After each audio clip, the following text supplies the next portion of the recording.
Hello everyone, this is Candy from Henan Lima Machinery Manufacturer, a professional factory of the feed pet machine.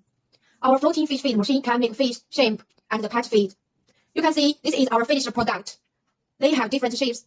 Now we put the finished product, the feed, into the water to test it. You can see it can floating. Okay, behind me is a 300 kg fish feed manual production line. It includes crusher, mixer, extruder, dryer. First, let me show you the crusher. The crusher can crush corn, wheat, greens, and so on.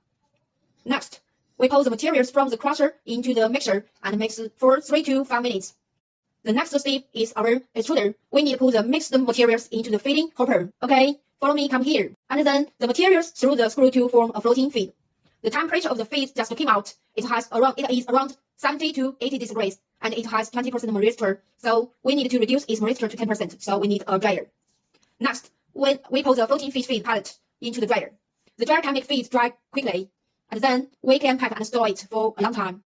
This production line is suitable for farmer and the new beginner. It is very easy to operate. Thank you.